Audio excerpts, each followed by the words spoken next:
Patrick Connor here, and welcome to the Knuckles and Gloves podcast. Man, we're doing more boxing history, but a little bit of a blend. Doing a blend of the boxing history plus the contemporary because the boxing history is inspired by the contemporary and so forth, which means I'm here with my dude Aris Pina, CompuBox operator, and just the fight history fanatic like me. What's up, bro? How are you?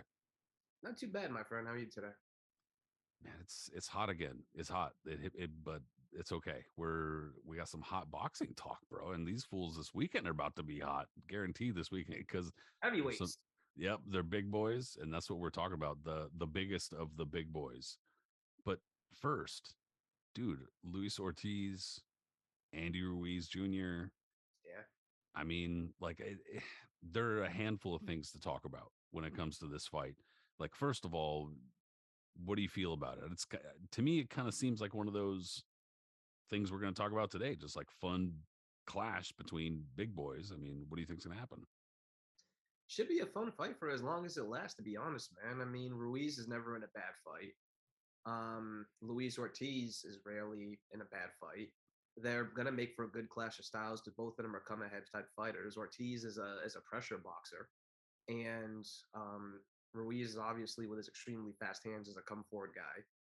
So yeah, that's gonna make for a really good fight, and it's definitely, in my opinion, that would be. I don't think it's gonna go to distance. In fact, I'd be very surprised if it goes to distance. Um, this is going to be a very, very interesting clash of styles. All right. You got Luis Ortiz, like I said, who is a very good boxer, but is a come forward pressure fighter who has really hard hands, been to the top a few times, experienced, and judging on his age, you don't even know. A lot of people joke he's in his 50s, but he's in his mid 40s. But I mean, at the same time, you never know, man. I mean, who knows with these fighters, right? But Yeah, man. Ortiz, by all accounts, is in his mid 40s, but he's still relatively fresh. He's been, I mean, yeah, he's been dinged a few times by Wilder and stuff like that, but he's never been in an out and out war. Ruiz has a lot to prove now. Still, he's still trying to prove himself after the Joshua fights. Um, his first fight, with Anthony Joshua, I was ringside working at Madison Square Garden, and that remains for me one of the biggest nights, craziest nights of my life. Like witnessing that live is something I'll never be able to explain coherently.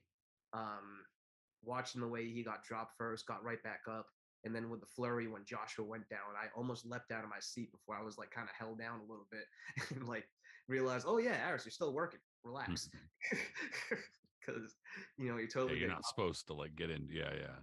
I mean, well, honestly, me too, because I'm there counting, doing the counting for the punching. But for that 1 second when he got dropped and I didn't have to count for a moment, I was just like, but Yeah, no counting right there.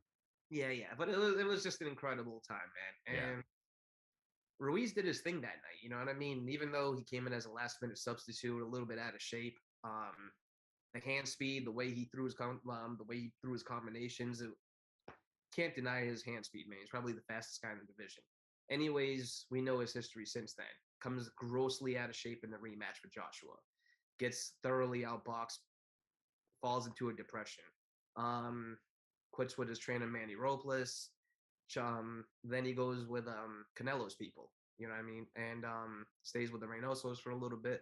Looks like there's going to be progress made over there. Ends up in a mass exodus with a few other fighters leaving Reynoso's camp. But unlike guys like Ryan Garcia, he actually still has good things to say about them and hopes that he can still work with them again eventually. But again, Ruiz was just going through a lot of stuff. He said he was going through a bad depression. He was going through a lot of personal things and trying to deal with just trying to get his career back on track because he knew he really fell the fuck off. And he says now that he's, really back in the gym. He's been feeling good. He's feeling well. And he's motivated again. And I guess we'll see on Sunday, how that translates. Yeah, I mean, the jokes about Luis Ortiz, dude. Like, I mean, they're obviously jokes, but somewhat legitimate in terms of being concerned about his age and his mileage.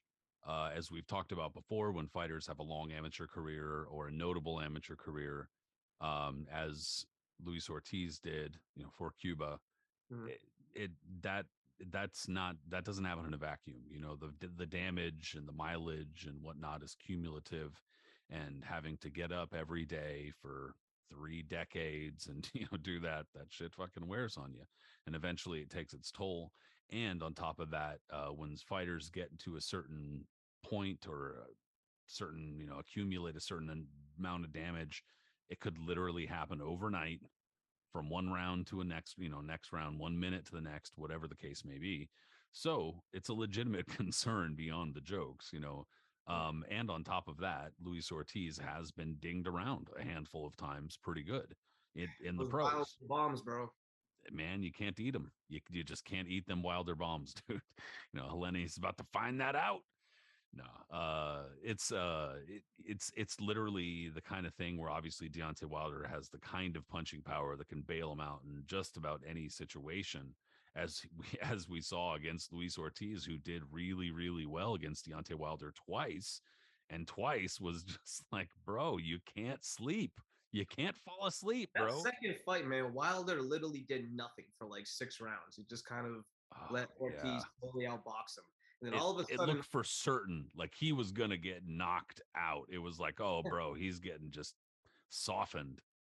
and then one right hand, pop, right on the forehead. And you just see the cascade of sweat go up, and Ortiz just turned to jelly again. And I'm just like, oh, Yeah, dude. And I mean, it's that's the thing, is that like we're now having to, like, is that Deontay Wilder's punching power, which is legitimately scary, which is like, sometimes you just get caught by a Deontay Wilder, or is this he could be winning this Andy Ruiz fight, and then Andy Ruiz just kind of opens up and scores a combination and his legs go out again. I That's mean, the considering what happened question. in his last fight with Charles Martin, absolutely. Charles Martin, even though he was, like, can't believe you have to say that he was a heavyweight champion at one point. Look, he's actually proved to be a pretty decent fighter since then. You know what I mean? He's put up some respectable performances, but he wasn't supposed to do anything like he did with Luis Ortiz in their fight, and he was comprehensively winning it, and he dropped him twice, and those were legitimate knockdowns. So before Ortiz had to bail himself out of that one, I mean, proof is right there, like you just said, Pat. You know what I mean? He definitely is on the back nine right now. Yeah, and there's no question. And on top of that, I think that we've seen Andy Ruiz Jr. looks a little bit better, not with the photoshopped, muscles and shit, but he does look clearly. That was funny how everyone was believing that shit for a minute. Yeah, it was like legitimate accounts were tweeting that out and like, whoa, come on, you gullible. But no, he obviously looks like he's been working more consistently, going back all the way, a handful of years, all that type of stuff toward the beginning of his career as a pro. I just remember seeing him consistently being like, I have a difficult time taking this guy seriously. We're going to talk about more of these guys today, but a fighter, heavyweight or not, who comes in just in like slovenly condition, like looking like me, bro. Like I'm just a random guy, bro. Like I'm not an athlete. You need to, you're a fucking fighter. I go, if I were to go into a boxing gym for like a month, I feel as though you can't look like that. Like Mm. it's like you would be struggling to keep weight on. And so that for in anyway, not to belabor the point, but it was difficult to take him seriously. And that was one of the big reasons why people were so shocked by the Anthony Joshua win. So, it is a big part of his narrative, like, not coming in shape. And like, so if he is able to come in shape, he just basically needs to give himself the best chance to win. And if he doesn't, as always, it's on him. But they're both scrappy. They both got the dog in them when it comes to actually, going into the ring. So I think it should be, at the very least, it should be a scrappy fight. It's gonna be it's gonna be a lot of fun, and I wouldn't be surprised if Ortiz does score a knockdown or two himself, because um, Ruiz was dropped in his last fight, which would equally shock one Chris Arreola. So I mean, it's kind of like, I mean, I won't even say equally shot born. Ariola's been shot born for a long, long time now. And that dude's beyond rusty.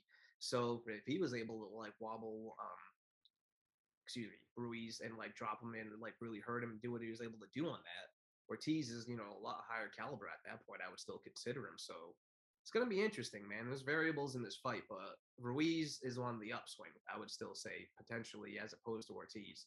And if Ruiz wins this fight, he's in the PBC realm. You know what I mean? I would love to see him fight Wilder. Is that fight that probably going to happen anytime soon? Who knows? You know what I mean? Wilder, if he beats Helenius in October, I'm sure he's going to try to get another title fight after that. The winner of the potential Usyk Fury fight that may happen early next year. So we'll see about that.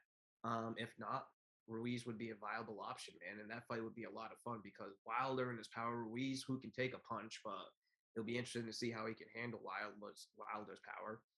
The blend of their styles, that would be a fascinating fight for me. I'm thinking too far ahead right now. This Sunday's where it's at, and it's going to be a good one. I expect Ruiz to win.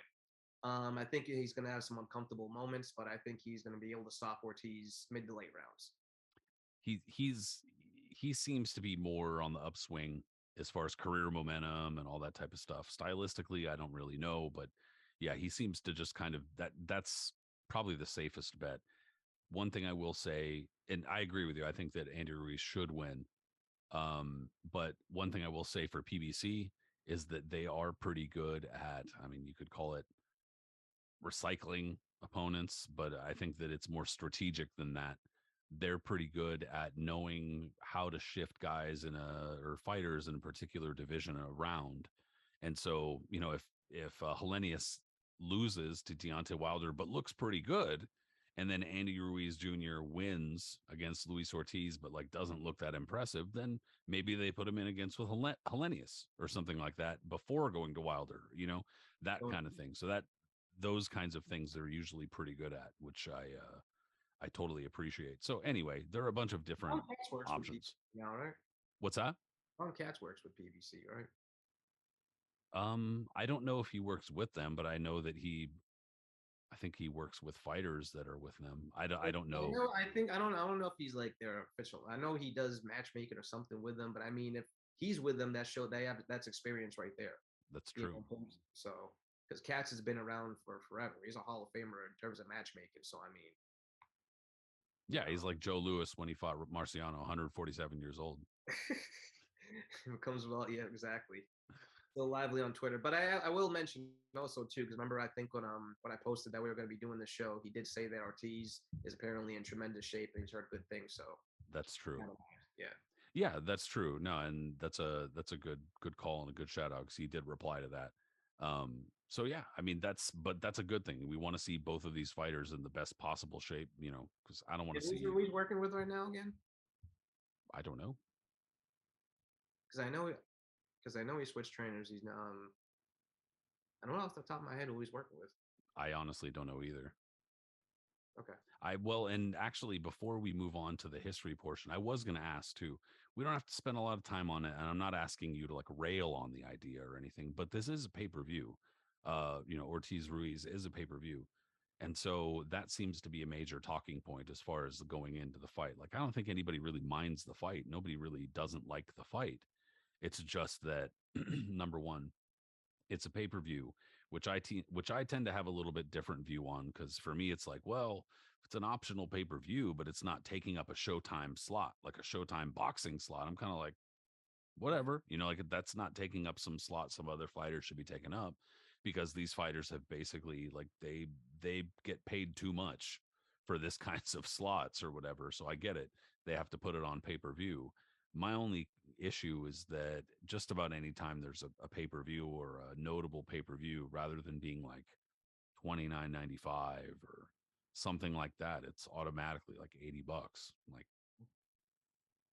I don't really understand the logic of going toward the maximum for that shit. But in any case, the whole pay-per-view conversation, unfortunately, is a part of it going in.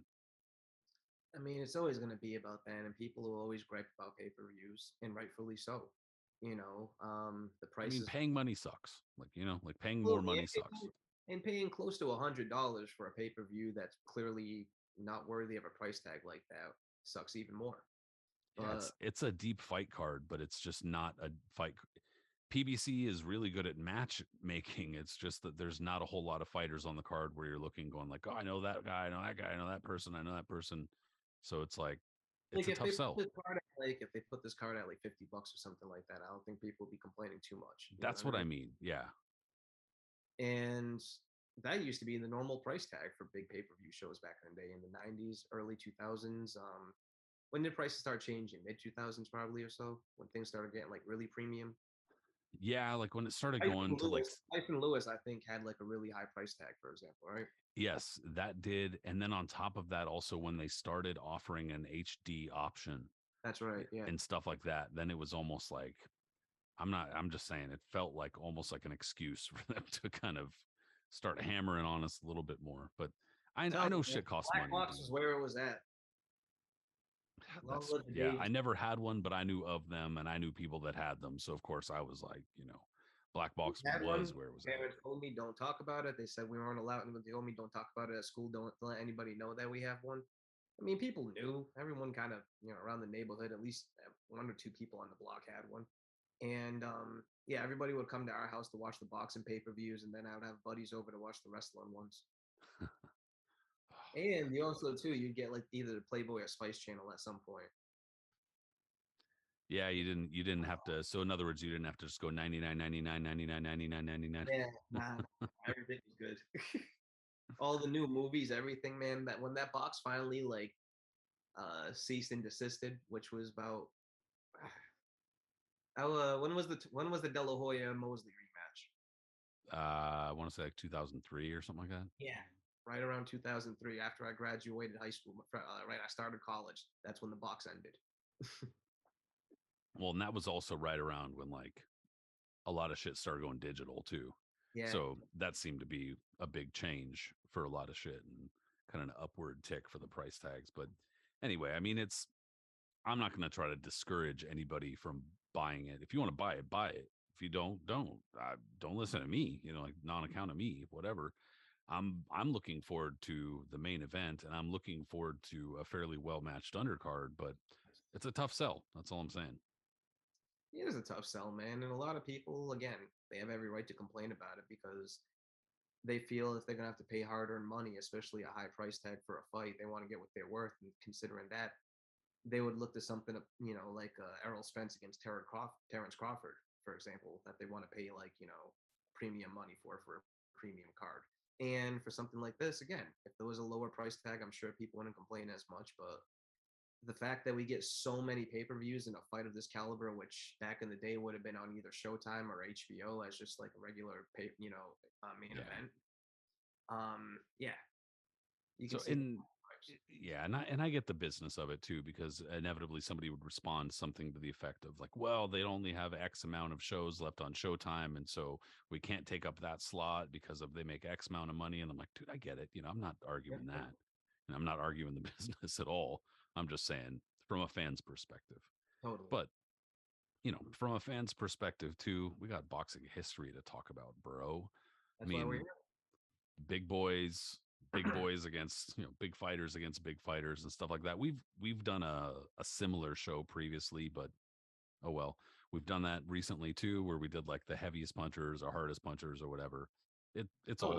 all fun, who cares.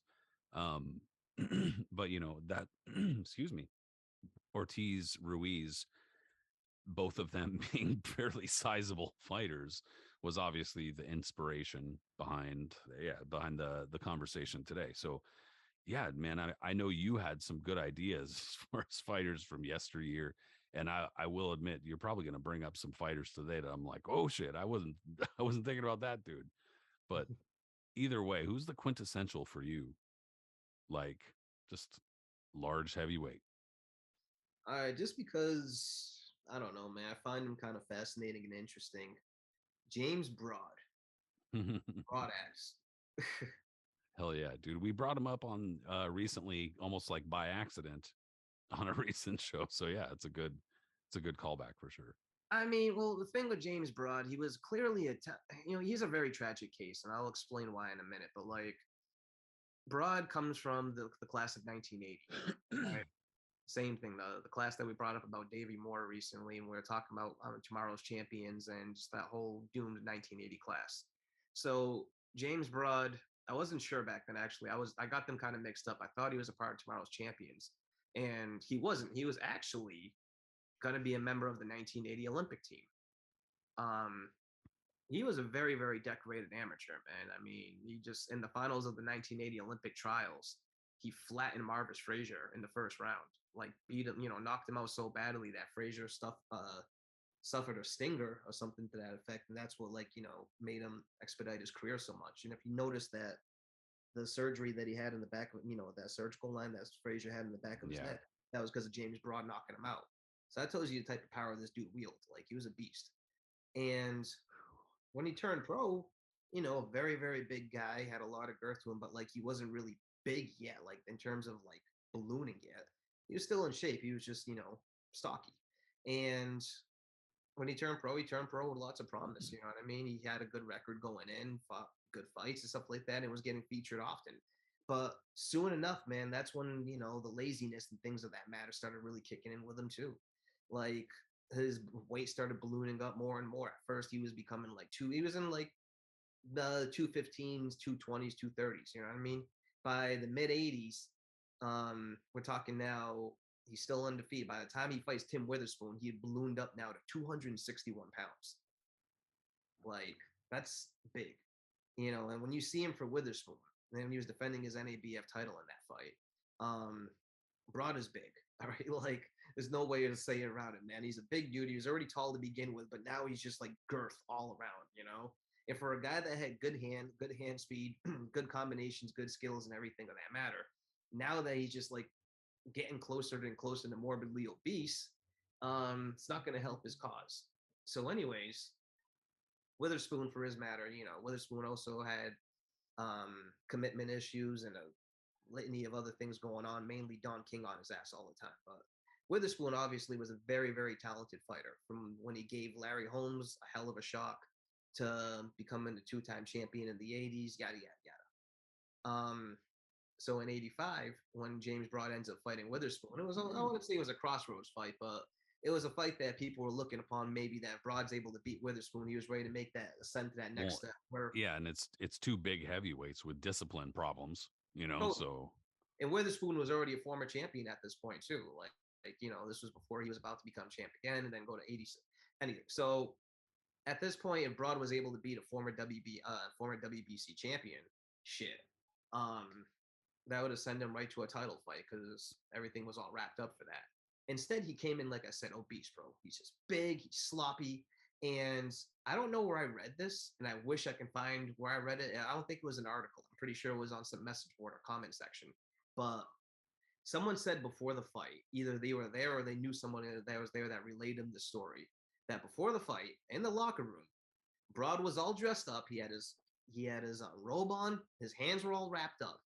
You know what I mean? And he starts shadow boxing. But while he's shadow boxing, mind you this, he's eating a bag of fucking donuts.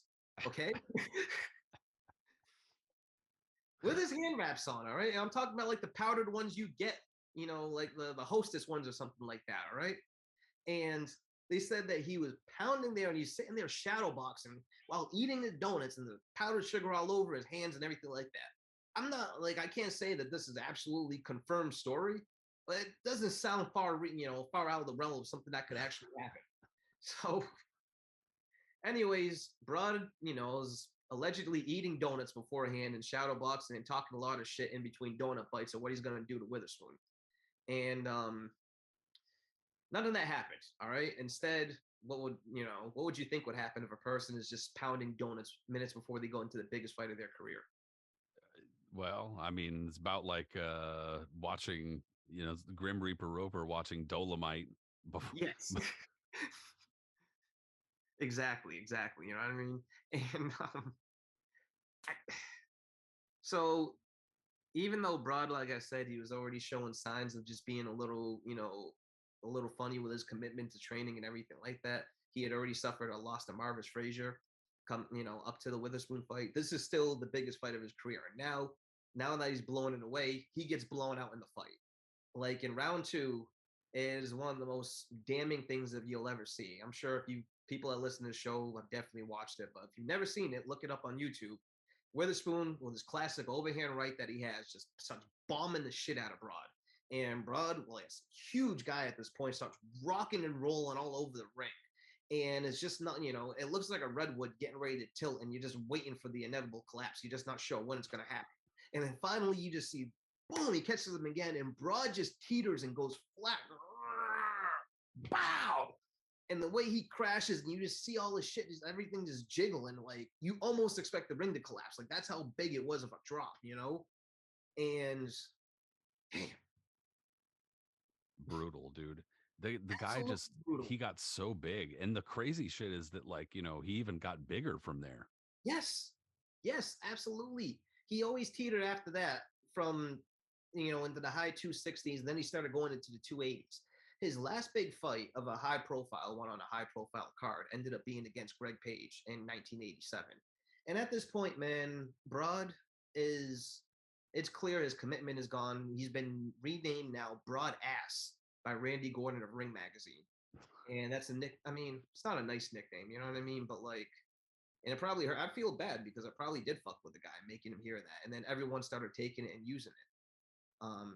Like you're familiar with Dave Meltzer, right? The Wrestling Observer guy. Yeah. Well, when Junkyard Dog, when he started having drug issues and things going on with him in the 80s, he started getting really, really big. And the physique he had, he just started blowing up. And Dave Meltzer nicknamed him from the Junkyard Dog to the Junk Food Dog.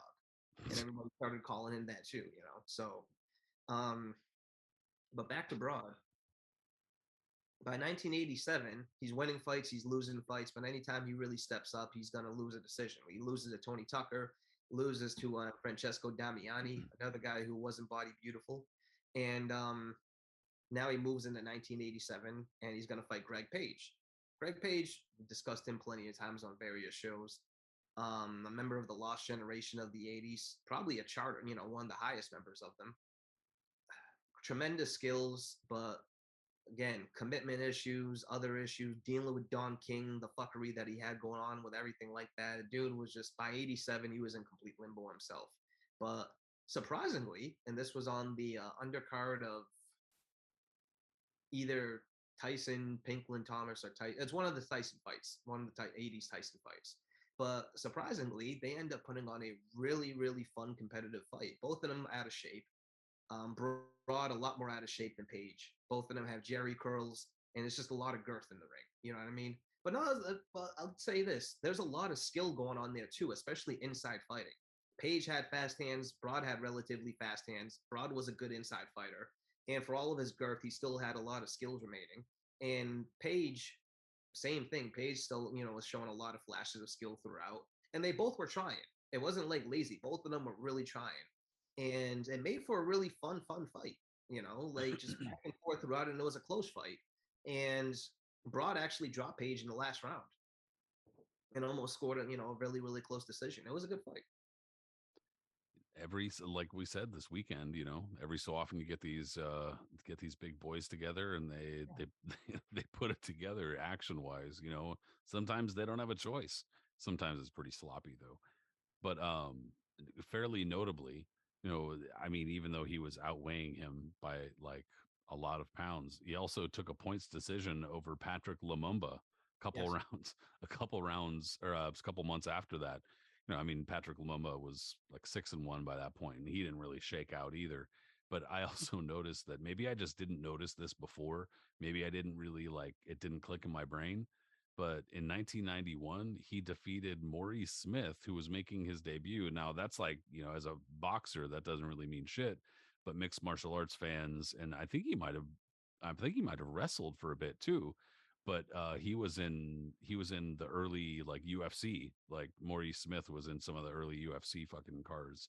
So I just never clicked in my brain. But he was making his pro debut apparently, and James Broad totally took him out. And apparently got down to 246, but then went right up to 313 immediately after that.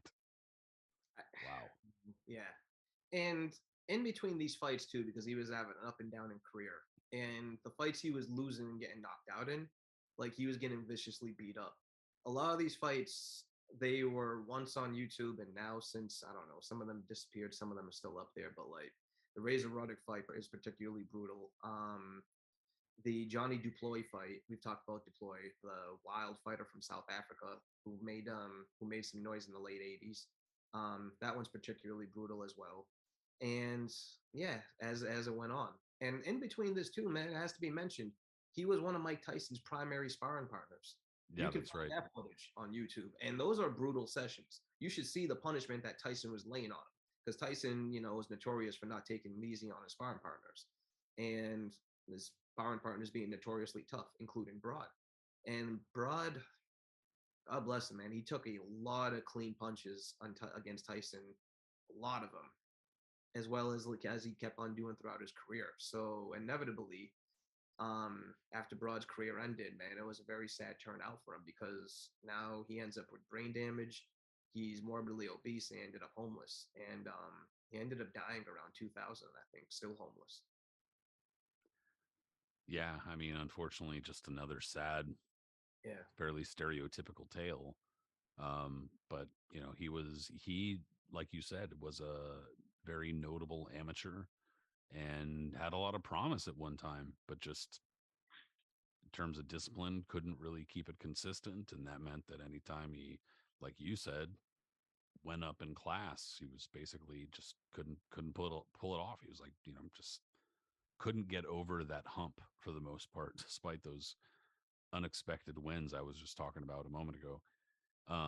But actually, he's a pretty good kind of segue or transition to somebody really, really similar. Um, and also has a Frazier link himself, the Frazier Olympic link, who is one of the OG big boys for sure. And that's Buster Mathis, that's right. OG Buster Mathis. Yeah, man. I Yeah. never until the other day when I googled him, I never saw those photos of how big he actually got. I don't remember who had somebody. I thought it was you, but apparently not. But somebody had posted them, tweeted them something, and I was like, "Holy yowza!" I didn't realize that he had gotten that large. Like you can see in its face it's him totally, but like I didn't know that's Yeah, I mean, and we're not even trying to like make fun like that. It's just oh damn. it was But crazy. Yeah, and on top of that, like that was also it was one of the storylines of like about him when he was an amateur all the way throughout his pro career. It was pretty much recognized that he was fairly skilled. He was a pretty good fighter. It was just like, why is he not coming in better shape? Especially, I think that it was probably back in the day, people were just like, the idea of like taking steroids and stuff like that was fairly foreign and whatnot. So it was just assumed that if you were a fighter, you were probably going to be in fairly good shape, unless you were just a slob also ran, which he wasn't. He was a high level fighter. Buster Mathis was going to be on the Olympic team. He was going to be on the 1964 team, and originally he was going to be the U.S. representative. He beat Joe Frazier in the finals, but again, man, Buster Mathis even back then as an amateur already carried like the hang tag of being like a lazy guy and maybe an underachiever and stuff like that. So there were whispers already that after he beat Frazier, that people were wondering, hey man, stay on. They told Frazier stay in the gym, stay working out. We have a feeling he might not even try to go through. And Frazier even said, I believe in his autobiography, he mentioned that Buster Mathis was complaining that he didn't want to go to Tokyo. It was like making grumblings and rumblings that he didn't really want to go through with it. But soon, never soon enough, he suffers a broken thumb allegedly or whatever. And so after he fell off with that, yeah, Frazier ends up going, and Frazier ended up, scoring the gold medal. So when that happened, with their career trajectory now, like Frazier was the one that was going to turn pro, and luckily he had the backing of Cloverley with him, and Buster Mathis was the one that was going to. He turned pro with fanfare, but at the same time, it wasn't the same that if he had gone to Tokyo. Well, and I mean, wasn't one, the one that actually he said he injured? I know he said something that he injured that made him forfeit the Olympics. I think so, something with his hand. Yeah. Yeah, One writer said that he floats like a baby elephant and stings like a bee. broke his hand. That's what it was. Frazier, I know, broke his thumb. Yeah, Fool said he floats like a baby elephant and stings like a bee. It would you, which especially because right around that time, 1964 would have been when Muhammad Ali won the heavyweight title. So he would have been, the biggest story in sports, and everybody would have been, saying some shit. All the kids would have been saying that shit on the street, float like a butterfly, boxing with each other and shit like that. So, I mean, it was obviously recognized very early in his career that there's probably going to be problems. And there's actually YouTube video of Buster Mathis versus Joe Frazier too. It's up on YouTube. So You could see that even then, even in the amateurs, he's a big dude, a very big dude. There's photos of him like roller skating and shit like that, and the guy's just large.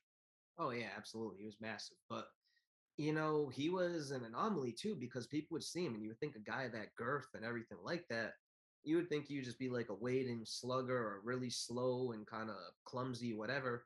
And he was none of that, man. He was graceful as can be. He was really quick on his fans. He was really quick on his feet. He had extremely fast hands and was a really, for an amateur, man, he was tough as hell to beat. And that's why he had Frazier's number because Frazier, who was much more suited for the pros, Buster Mathis, the way he boxed and stuff like that, that was going to be a nightmare style for him regardless. And yeah, Mathis was like kind of confounded audiences because if people weren't familiar with him, and then you see a guy and you see his body weight and you see his chest and the folds that come over him, stuff like that, and you're wondering, and you're like, oh God, what am I watching here? And then you see him start dancing around, you see him using that jab and combinations, you're like, the fuck? Yeah, dude, it was definitely unexpected.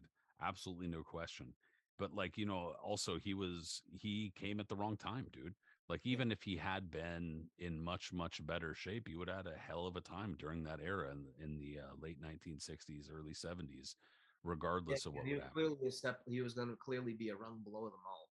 And by the time we discussed the last time we were talking about the splintering of the heavyweight championship, and we mentioned how the WBA held their separate tournament, and then the New York State Athletic Commission with a few other states chimed in as well. Um, Decided to hold Joe Frazier a vacant title fight between Joe Frazier and Buster Mathis Sr. And this was the rematch from the Olympic trials. And, it was a lot of fanfare for this one because both guys were undefeated coming into this. And Mathis, the same thing, like he kind of, for the first few rounds of the fight, it kind of looked like a carbon copy of their amateur bout. Mathis was outboxing him and looking good. I mean, in the early part of it, and Frazier was kind of struggling. But this isn't the amateurs anymore. After a certain time, the Joe Frazier pressure is going to roll you over.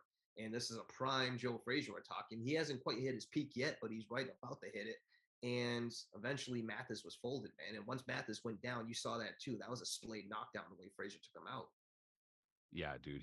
I mean, that version of Joe Frazier was obviously, had learned from a couple of early difficulties, like for instance against Oscar Bonavena, and had learned that he needed to move his head a little bit more. He needed to, basically perfect his style because most people know his style by now. I'm not going to go through and explain it, but in any case, yeah, he was vulnerable.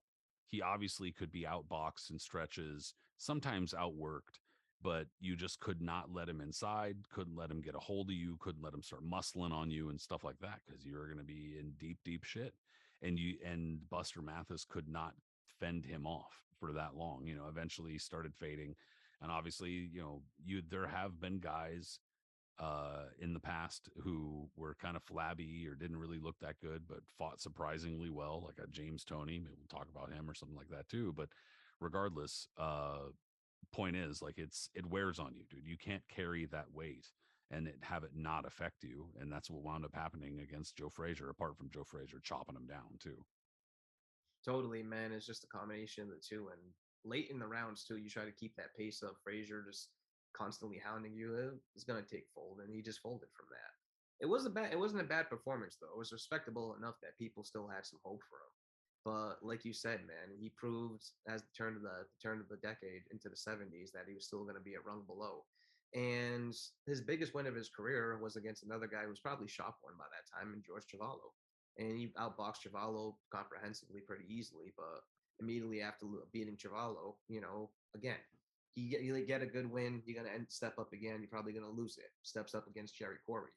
We talked about Corey in one of our last shows and how, Mathis was a rung below that.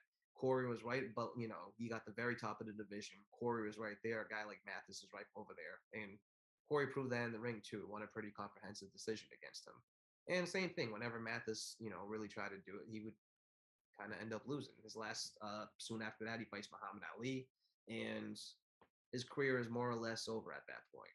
But I will mention this, man. It's a fight that has to be mentioned because if you want to talk about a fighter that fights a battle of the blimps, he makes a comeback.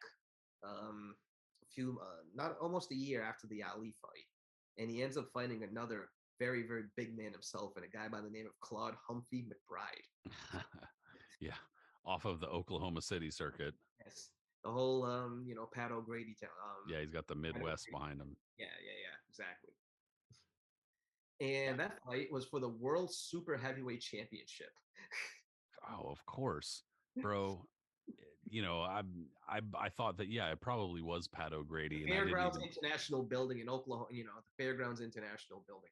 Claude Humphrey McBride was a 6 feet 4 inch, 400-pound door-to-door Bible salesman when he knocked on the door of fight promoter Pat O'Grady in Oklahoma City, Oklahoma in 1969.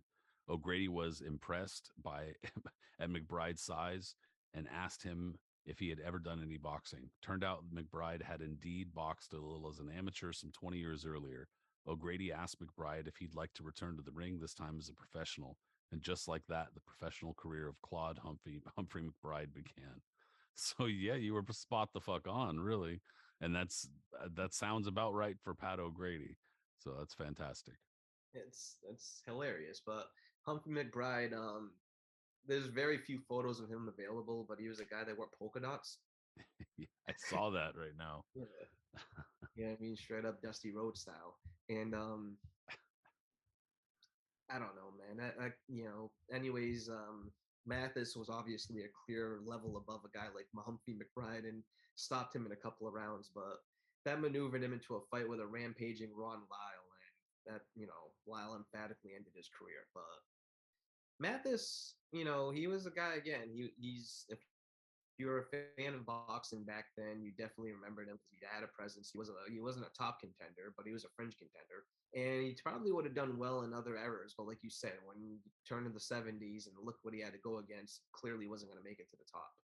But actually, fast forward a couple of decades later, and his son comes into the picture now, about the Master Buster Mathis Jr. Not as big as dad, but still, a pretty big guy himself, and a fighter that came from the school of Customado. So, people got to see the whole ducking and dodging types, peekaboo style again. And another fighter too that, like, for a guy his size, he wasn't the size of his dad. He wasn't as tall and he wasn't as wide, but still, a big guy himself. He was pretty slick in there, man. He was a fast fighter. He had fast hands, and he had good head movement. Yeah, he was pretty busy on the amateur scene. Like, I mean, he was I don't know that he was like a really good amateur, but he was busy on the amateur scene. He was fairly well known. And on top of that, they had settled in Grand Rapids. Mhm. So, just not saying Buster Mathis Jr. is like another great fighter from Grand Rapids, but Grand Rapids actually has a much more rich boxing heritage than people might Totally. acknowledge at some points. But in any case, yeah, dude, there were a few points at which, I mean, I didn't even look at the weight, but there were a few points at which he looked, like he had some extra weight on him. And yeah, especially considering he was 6 foot at like 235, that's too heavy for sure. Even against Mike Tyson, dude, it was pretty clear that he was like not in the greatest shape. And for whatever reason, man, he was able to get out of like having losses. If you look at his career, it was always odd. So like his first loss should have been to Mike the Bounty Hunter, who very a fringe contender of the early mid '90s, very tough guy, very awkward guy, and the dad of contender Michael Hunter today. Yeah. Very good fighter though. If you look back at some of his old stuff, man, had a vicious ass knockout. Solid record, yeah. Solid record, good guy. So he loses to Mike Hunter in a USBA title fight. Hunter tested positive for God knows what, probably weed or something stupid. So Hunter tested positive for that. Fight gets changed to a no contest, no decision. Soon after, after a few years, about a year or so later, he ends up fighting Riddick Bowe in Bowe's comeback. After losing to Evander Holyfield, and excuse me, another really odd fight because Mathis had no business really going in with a guy like Bowe. That was more Cedric Kushner, who was backing Mathis back then, probably maneuvering him into that fight because Cedric was able to get a lot of his fighters HBO dates back then. So, Mathis having an undefeated record, being the USBA champion, being featured on heavyweight explosion cards, a lot of them. And trust me, I watched them all because I was cataloging this shit. Um, he ends up he ends up getting a shot at Riddick Bowe. And I remember watching this with my dad too. The fight happened in 1994, and my dad was kind of like, oh, "Who's this blob fighting Bowe?" Like he was not really convinced about it, but like Mathis, he was clearly rungs below Bowe. But again, it was an odd fight that Mathis gets dropped, and it looks like Bowe is just gonna have an easy romp. And then Bowe decides to get stupid and ends up hitting Mathis while he's down. And like clearly he did it a few seconds. It wasn't like it was, in the middle of throwing a punch. He dropped him, kind of looked at him and hit him with a combination and knocked him out. Not he Roy like Jones was bad. Yeah, just he couldn't fucking help himself. Like he just Terry Norris'd everybody, just like Terry Norris. He just like dudes like, he yeah, kicked man. him or punched him or something. Like There's always some shit. And so, anyways, that fight becomes a no contest. So Mathis somehow is still undefeated. All right, going into the 95. And after a number of wins, he ends up becoming, Mike Tyson's opponent. And I'm sure you watched that on Fox as much as everybody did, because that was one of those fights that I think the whole world watched it probably. yep, dude. I remember that shit. Like not super clearly, but I remember the end and everything. Like I don't remember the build up and stuff, but It yeah, wasn't a massive buildup. It was weird. yeah, dude. It didn't really make it was obviously a big contrast, looking at Buster Mathis Jr., then looking at Mike Tyson, who at that point, somewhat fresh out of prison, was being made to be the scariest person on the face of the planet. And then you look at Buster Mathis Jr., it was like, oh, Mike's gonna fucking fold this guy in half. And he, pretty much did. And He struggled too, though. Mike didn't look good in that fight at all. no, he didn't really look good until he basically pulled it out of the bag. You know what I mean? Like, well, kind of tough to say that in like 3 rounds, but still, he didn't look great. It was kind of like the Botha fight. He didn't really look great and then just kind of pulled it out. But in any case, yeah, like, but it wasn't a ringing endorsement of Buster Mathis Jr. either. No, but Mathis, to his credit, he ducked and dodged. He made Tyson look bad for a couple of rounds, but once he got hit really hard, I mean, look, and that was a solid shot. That was one of those Tyson bombs that will take anybody out. So, but He's I no was Frankie Swindell. absolutely not, definitely not. And I will say this: after that fight, I think that was one of the first times where I realized to myself that even in my infancy as being a boxing fan, I kind of knew watching that. I was like, wow, Mike ain't the Mike of old. And that made me realize when he ended, especially when he fought Evander Holyfield, and I picked Holyfield to win that fight. And all my friends and my boxing trainer and my dad and everyone else thought I was a big idiot.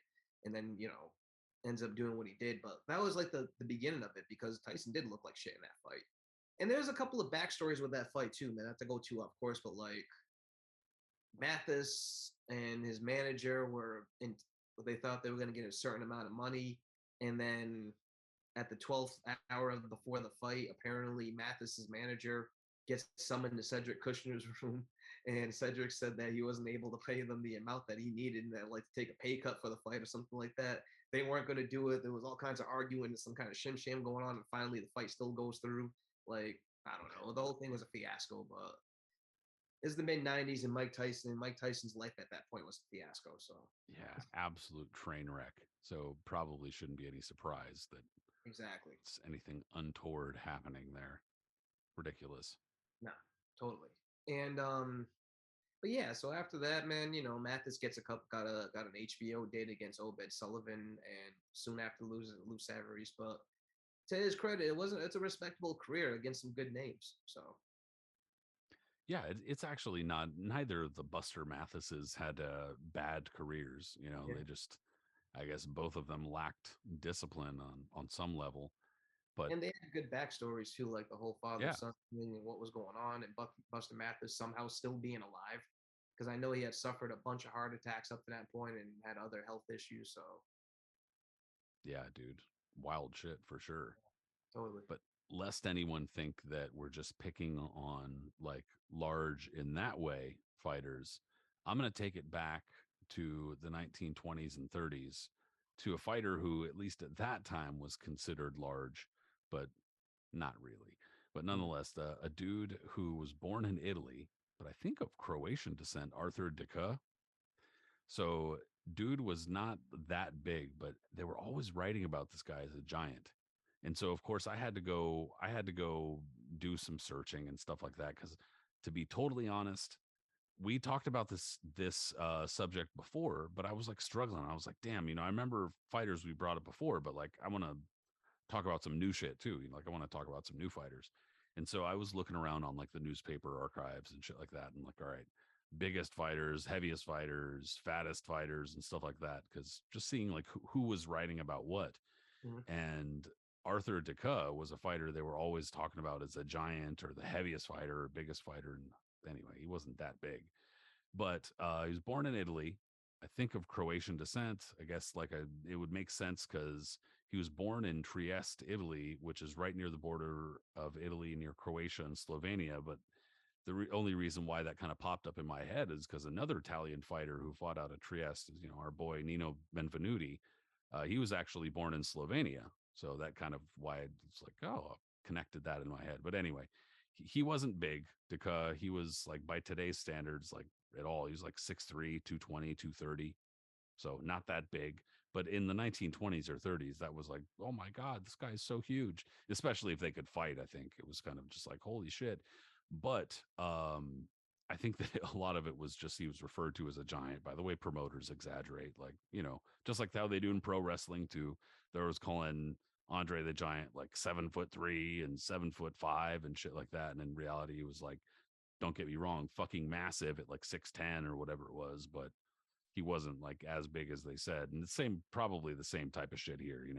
The guy wasn't that much of a giant, and especially because there was another dude at the time coming up, Primo Carnera, who was also Italian.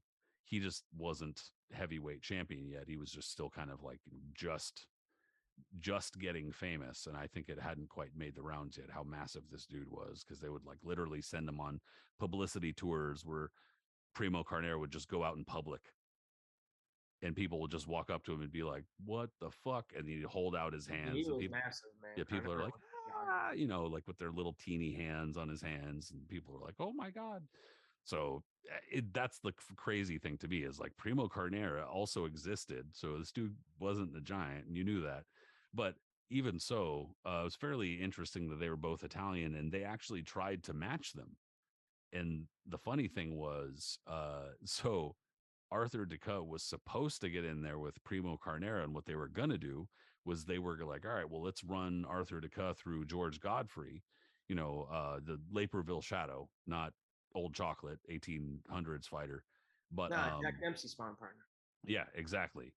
And in any cases, they were like, well, let's get this win over George Godfrey. And that definitely did not happen whatsoever. And George Godfrey scored a fourth round knockout, knocked him down like half dozen times in the process, and like not like real hard.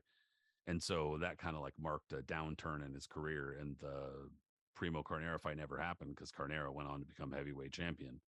So anyway, I found that at least interesting, and I had to bring up something that I was like, all right, he's not going to bring up this one. I had to find something. Oh, totally, totally. You got me with that. I mean, when you talk about guys that are massive, you don't have to talk exactly like you said about just being absolute girth. You know what I mean? They can be massive in other ways. Like, for instance, I was watching Joe Frazier's last professional fight the other night, right? Just random. Oh yeah. I don't know why I didn't have to watch it, but I was just wanting to watch a little bit of it. So if you want to talk about massive, talk about a dude who might have been the most cut, ripped, shredded, body beautiful heavyweight ever, Jumbo Cummings. Like that dude was a beast. That All dude right. was large. Yes. And just not an ounce of fat on him. Like you can just take a bat and it would probably break if you try to hit his body with it, like that type. You know what I mean? So in it in the late 70s, early 80s, when Cummings was coming, like he was in jail. I'm just bringing him up. I'm not going to go through his whole life, but like he's a guy that went through a lot of stuff in his life, was in and out of jail and mostly in jail. So when he got locked up for a long time, at one point he realized at that point, you know what, I'm gonna like dedicate myself to just working out. And he just went through like an insane workout. We're talking James Scott style, where you like wake up in the morning, do 3,000 push-ups, run a few miles, do an incredible amount of push-ups, pull-ups, this and that, like whatever you can do. and you're just pretty soon you're benching close to 400 and just looking like, you know, an Adonis. And the way Cummings looked in the ring, because he had like, you know, he wore the knee-high socks that were like kind of popular, and the tube socks that were popular in the early 80s, and with his trunks and stuff like that, he was like a bigger Clubber Lang, you know, like Mr. T, the way he looked in Rocky 3 and how he was just absolutely shredded. Think about that, but then think of Cummings and just like to the next level, and that was Jumbo Cummings, like an absolute just animal. The only, in terms of physique and heavyweights and stuff like that, obviously there have been really, heavyweights that have been in very good shape, so I don't want to like And play like Norton that, but and Mike Weaver.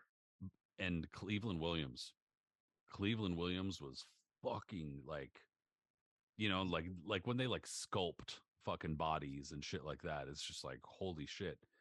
But yeah, dude, Floyd Cummings was just a large diesel fucking yoked fool. You know what I'm saying? But Scary looking, man. Absolutely yeah, scary. Like a guy you didn't, I mean, obviously you didn't want to go see him on a street corner, but just in general, like if you see him and you make eye contact, or if you're at the gym, you're getting up and letting him use the equipment. Like, yeah, dude. Oh, were you using? Yeah, sure. sure, bro. Nah, man, these are your pull-up No, vibes. no, no, no, no, no. I was done. I was done anyway. Yeah. And too bad though, man, because like as body beautiful as it was, it didn't really translate in the ring. Like he was a good fighter. He had made for some competitive fights, but he was clearly a rung below everybody else when it came to the 80s. And the closest he came was against a completely shot Joe Frazier. So when Frazier was making a comeback, there was rumbling since like 77, 78 that Frazier was trying to come back. All right. And there was talk at one point he was going to fight Ernie Shavers, which I, man, that might have been really bad for Frazier. Yeah, man. That right hand he landed on Holmes, on Frazier. Well, I mean, Ernie Shavers by 1978 was cooking. You know what I mean? He lost a close decision to Ali in 77, and then he lost a wide decision in Holmes in 78, but then he came back and knocked the absolute shit out of Norton. So this would have been around the same time. And what he did in Norton, yeah, he was on a roll at that point. What do you think he would have done to Frazier? So then soon after that, Frazier was going to fight Cali Nozi. And we've talked plenty of times about how much of a knucklehead Nozi is, but at this point, probably would have been a bad style matchup for Frazier too, because Nozi was a rampaging guy who was really strong, and Frazier was completely shot born. That fight falls through because Frazier, I think, contacted hepatitis or something. So, anyways, things keep on, you know, rumors, whatever. Finally, in 1981, Frazier finally is going to make that comeback, and now he's going to fight Jumbo Cummings.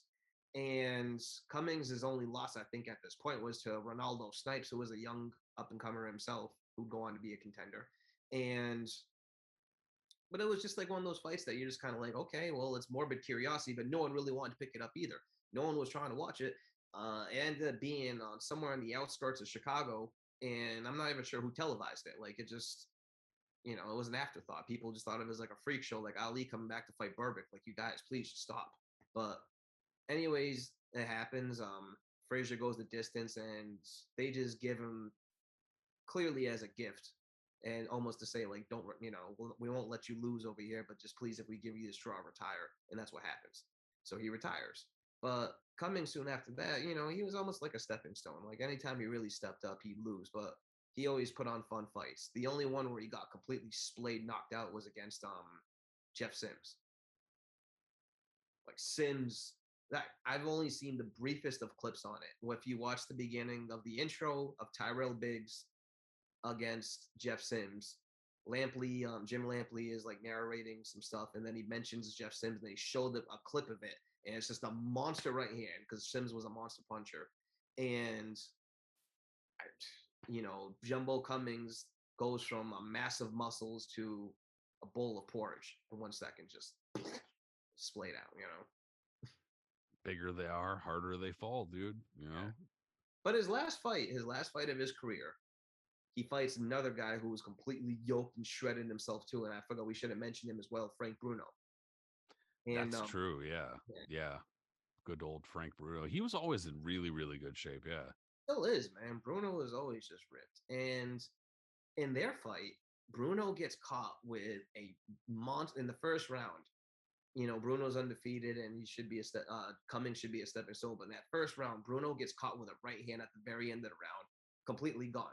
His legs are gone. He just stands there kind of stiff-legged, and you hear the announcers like a decade later when they talk about Harold Graham, they go, "Oh no, oh no!" They go, "Bruno's finished. He's done." like, there's like he's out on his feet. Oh no, how's he gonna recover from this?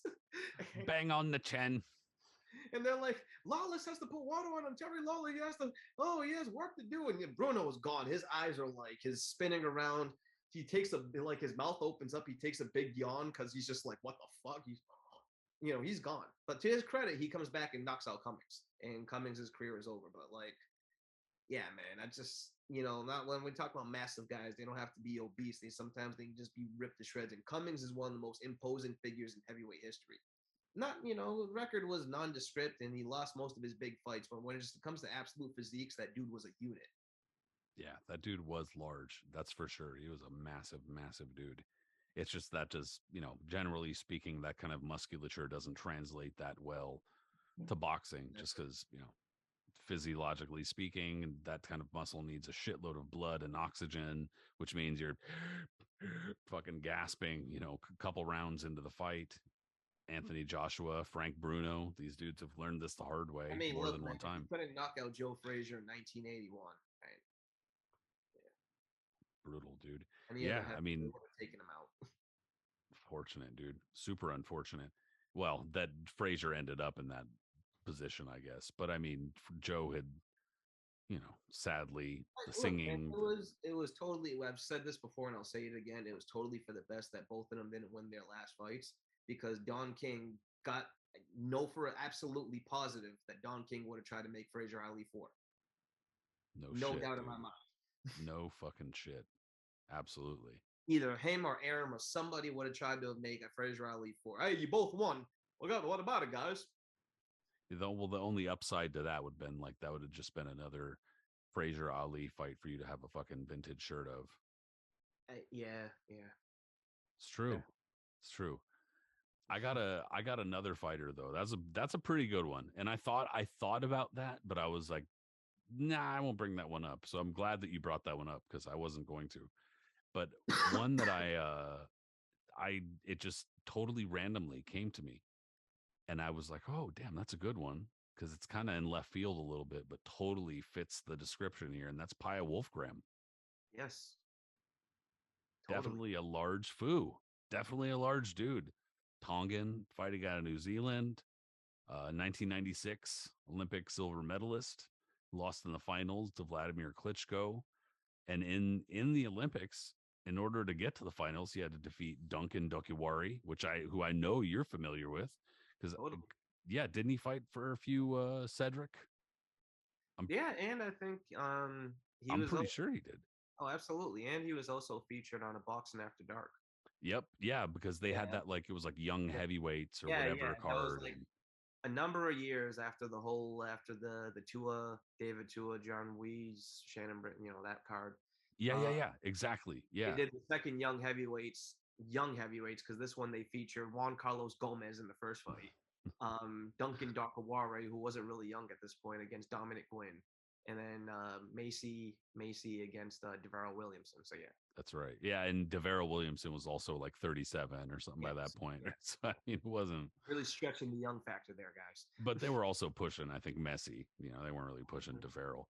But even so, that's true. Yeah, and Duncan Dokiwari, he had to beat Sergej Lihovic, who went on to hold the WBO heavyweight title, and also a really, really, really good fight with Layman Brewster, and also a heavily favored Cuban fighter named Alexis Rubalcaba, who was he was supposedly at the time favored to win it all. And yeah, Pia Wolfgram was not expected to beat him, and when he did, it was a massive celebration in New Zealand and Tonga, because he was there representing Tonga. And in any case, he was also, during that Olympics, the 1996 Olympics, he was the heaviest fighter in the Olympics. Oh, by far, man. You saw the photos of him in that. It was so. I mean, when they mentioned fits the bill. Boxing Digest did a pretty comprehensive review on the entire Olympic Games. They listed all the fights. They did a fight by fight of who won the gold and all this other stuff. And they talked about how big of how big of a story Wolfgram was, coming out of nowhere basically and winning a silver. Like what the fuck? Like no one knew that was gonna happen. Man, And that they mentioned, stopped like you in said, like David 2000. Rubalcaba. Yeah, Rubalcaba was like a big favorite for that whole thing. And for him to lose like that was big. That was huge. Yeah, those profiles, maybe I'm wrong and maybe I just overlooked them, but I feel like they stopped in for like the 2000 Olympics Okay. because I just don't like I feel like, I knew a lot more about especially other fighters who weren't just American fighters. Totally. And then like in like the early 2000s it was like they kind of just stopped covering them. I mean, maybe that's what it was, but in any case, yeah, like so I remember hearing Wolfgram's name and shit like that and like kind of I don't know from the Olympics, but in any case, knowing of him, Well, I believe also too, he was signed. Wasn't he signed to America Presents? that's a good I don't know. Maybe he was.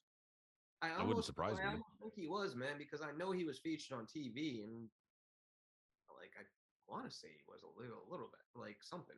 Anyways, though, he didn't have a bad career. His career didn't really pan out, obviously, like that. He ended up fighting Klitschko in a rematch. I remember of their Olympic final, and Yep. Klitschko stopped him, I think, in one or so. But like, you know, Yeah, that's and a it wasn't that wasn't one I was gonna bring up.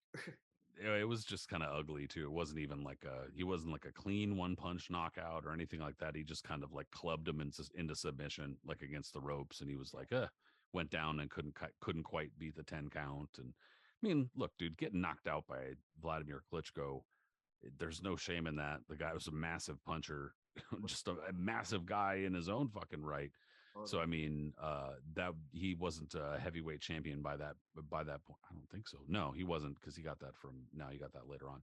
But in any case, yeah, that was I would imagine one of the heavier fights as far as weight goes between two fighters, For sure, for sure. upper level anyway.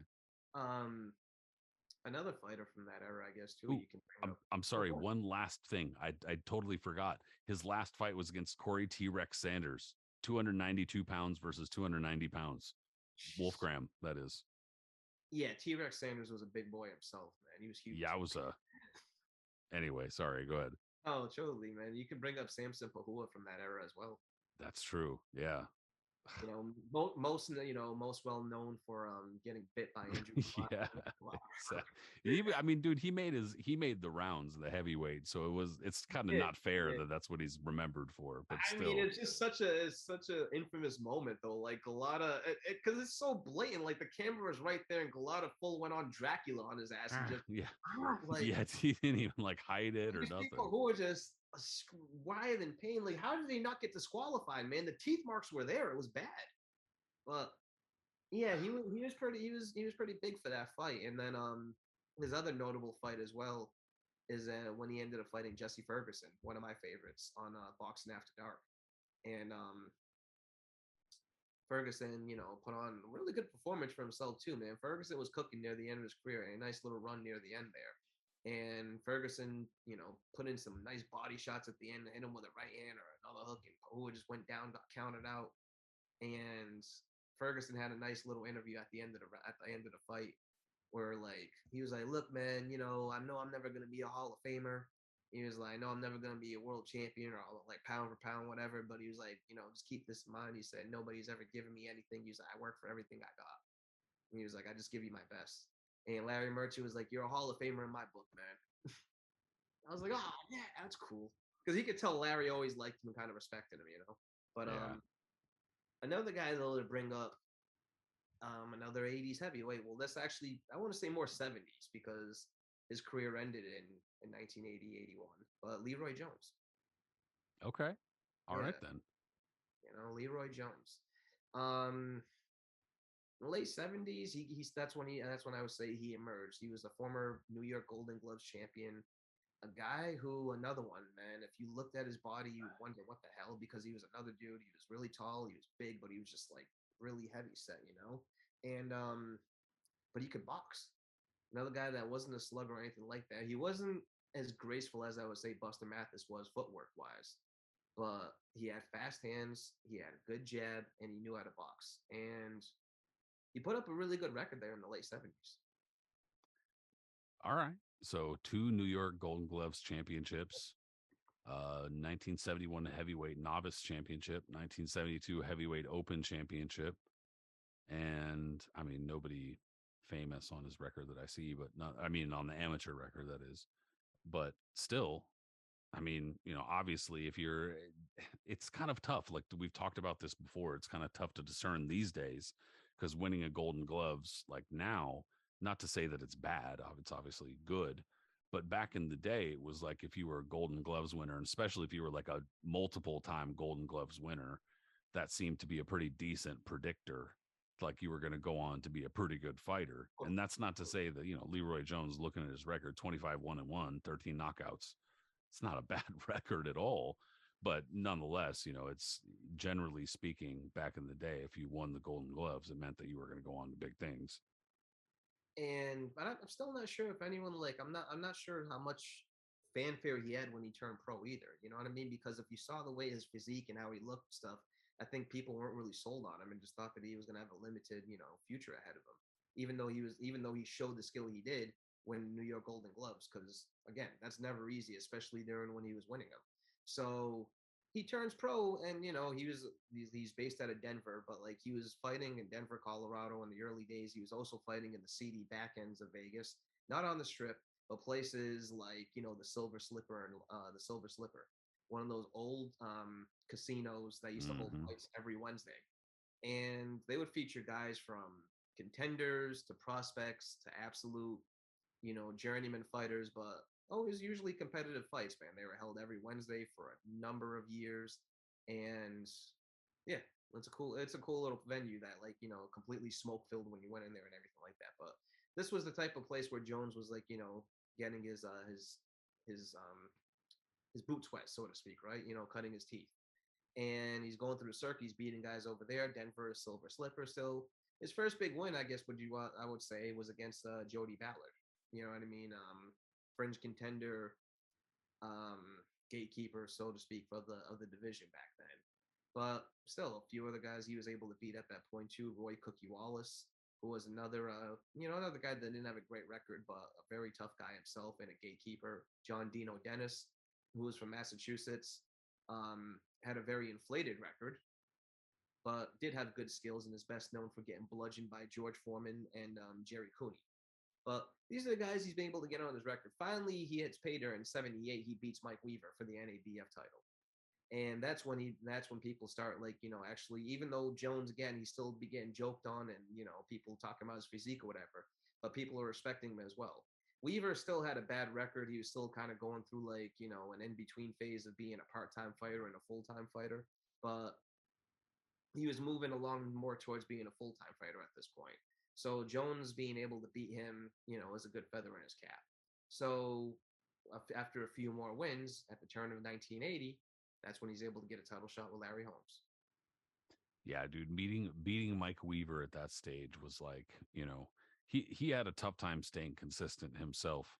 And so, but he did have a few nice little stretches where he was able to put together like a handful of wins and stuff like that. So it meant something. Beating Mike Weaver wasn't. No, it did. Weaver at that point, like I said, he had a bad record, but he was on the upswing at this point by '78. Before that, he was a part-time fighter. Like he was only taking fights more or less to pay the bills and whatever else he had to do. He wasn't there to to really taking it seriously. When Weaver started taking it seriously, he was working as a sparring partner for Ken Norton, and Norton, who nicknamed him Hercules, kind of told him like, "Dude, you actually got like legit skills here, man. Why don't you really take this?" And he's like, "Oh, you really think so? Yeah, please, man, take it seriously." And as he started to, and then he hooked up with Ray Barnes, a former pro who fought Sugar Ray Robinson, and got a good manager under himself. That's when his career took off. But so yeah, that was a good win for Leroy Jones. But by the time he fought Larry Holmes in 1980, this is again, this is early 1980. Holmes is still bitter, he's pissed off. Muhammad Ali is still pestering him at this time. Ali's making rumblings about, yeah, it's true. You know what I mean? Just Yeah, he's he's still still, fighting in his shadow, and yeah, he's fighting in hasn't his quite gotten shadow, his and respect. exactly. And anytime that he feels like he's about to get some respect and do something, Ali appears out of nowhere and starts fucking with him again. And Holmes is just mad. The public don't like him either because he's bitter and complains a lot too. All right, and the people are like, why are we gonna like you? You have no personality. And Holmes is like, give me my respect. So fucking what Yeah. with it? So with his angry ass. Yeah, so things hadn't quite escalated to the point they would by Ali. This is still the beginning of the year. After the Scott Ledoux fight, that's when things really took a turn with the Ali fiasco. But Holmes is still like, I'm not getting any respect. I knocked out Ernie Shavers. I beat Mike Weaver. Blah, blah, blah, blah. Like, give me my respect. And so finally he fights um, Leroy Jones. He's not going to get a lot of respect for this fight because Jones, like I said, he has good skills and he's the NABF champion. But people think this is a formality that Larry's going to beat him. And for the most part, that's what happened. Jones was competitive and he tried, but I mean, he got more or less outworked and outclassed. And I will say this, though, man, one thing that hindered his performance, and he mentioned this, and a lot of other Larry Holmes opponents mentioned this over the years, especially early title fight opponents. Larry Holmes had a tendency to use his thumb, whether he did it on purpose or not. It's open to debate, but he complained about that. Leroy Jones did, and so did Scott Ledoux, notably. But Jones definitely did suffer an injury because he retired after that fight for a couple of years because Yeah, he suffered detached retina. I there wasn't any one point per se where they started having gloves with the attached thumb. Yeah. I or at least if there was, I don't know it. But I could tell you that at this point, you could see a lot of photos of Larry Holmes at this time, and you can see him like, and he's like open handed, like he's a lot of, and he would push too, like he'd use open hands to push at fighters, and Yes. so I could easily see a thumb in the eye and shit like that happening. When I back in the day, like when I was a kid, my dad had a fucking heavy bag, and I remember the bag gloves that came with the heavy bag where like if you look at the photos from like the fucking 30s and 40s and shit like that where fools had like those wear their fucking gloves, like that's what they looked like, they were like not attached thumb, like your thumb, you could totally move your thumb around and shit like that. And that's what a lot of the photos of Larry Holmes look like. You could see him like pushing and shit like that in photos, and his hands are like out, so you could easily see how that could catch an eye. And luckily, needless to say, that never happened to me. But I remember getting poked in the eye in basketball and shit like that, dude. That's Oh, dude, that's fuck awful. that, dude. Oh my Fuck god. that. I even in sparring one time I did catch a thumb. They're attached, but like the corner or something still Yeah, caught. you could still get scratched and shit. And Yeah. I did, and that was the worst feeling of my life. So imagine just an actual open thumb just hitting you there. Nah. Well, in Well, you MMA, see that shit okay, in MMA too, dude. Like that's what I was where, gonna say, man. In MMA, I'm not like familiar too much, but I know when oh, someone gets eye bro, poke, they have to stop that, right? oh, bro, they're like doing like ultra slow mo, and in some of Oh, these that's so some of gross. these Yeah, fools are like losing their finger in the fucking. It's yeah. well, Anyway, you yeah, want to that hear could more crazy that would shit? hinder your fucking performance, bro, Think for about this. sure. When Stan Hansen wrestled Vader in 1990, right before Tyson Douglas, both of them guys already wrestled stiff to begin with. Hansen claimed that he couldn't see, that's why he hit people. They start slugging it out, legitimately throwing punches. Hansen hit him so hard, Vader's eye popped out of his socket. Like, I'm not even lying. His eye pops out of his socket. He like it's the freakiest thing. He has a mask on, so you don't really see it, but like his eye pops out of his socket. He grabs it, just pushes it back in there, and yes, he just kind of pushes it back in, and instantly the eye just swells to like a puffy, just weird thing. And when like you don't see the eye fall out, like he's not holding it like there, but you just see like he's doing something. You find out his eye popped down, he punched it back in, and when he moves it out, he takes his mask off because the swelling is getting so pronounced, and his whole eye is just completely swollen shut. In this thing, you hear the audience who was kind of quiet. They go, "Oh!" Like, Yeah, I'm gonna have to go look this up, but that yeah, it was sounds pretty fucking awesome. awful. It was crazy, God damn. Well, I but mean, needless to say, that's not quite what happened to Leroy Leroy Jones, Jones, but still, dude. I mean, we've seen time and time again fighters get eye injuries during fights and detached retina. I mean, detached retina, that's a really bad injury. That's usually a career-ending injury.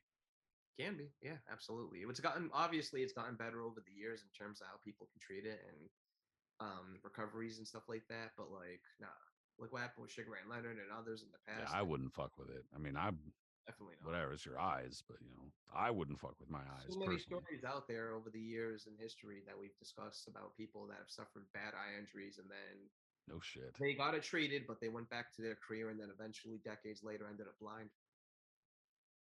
Fucking ridiculous, bro. Yeah. Well, this last fighter that I got anyway is not was not super large, but definitely earned reputation for eating his way from flyweight to heavyweight, and that was Willie Meehan. Yes. Say it So was Meehan. Willie Meehan, Jack Dempsey talks about him quite fondly in his autobiography, Dempsey here. Willie Meehan was a San Francisco fighter who, I mean, I don't know for sure whether or not he actually fought at flyweight. And it's fair to note that back in these times, motherfuckers were turning pro at like 11 years old. So who knows? You know what I mean? Like, so of course he's going to turn pro at flyweight, you know. But in any case, point is, he obviously started much, much smaller than he ended up. And in any case, he fought 5 4-round fights against Jack Dempsey. And if I'm not mistaken, I think he won 2 of them. 2 of them were a draw, and Dempsey won one of them. And so, but also he fought exhibitions too. And it was one of those exhibitions that, according to Jack Dempsey, you know, like those kinds of exhibitions were what helped convince him that he shouldn't be fighting even exhibitions anymore after he officially retired. Because he fought, like, according to him, like 200 exhibitions even after he retired.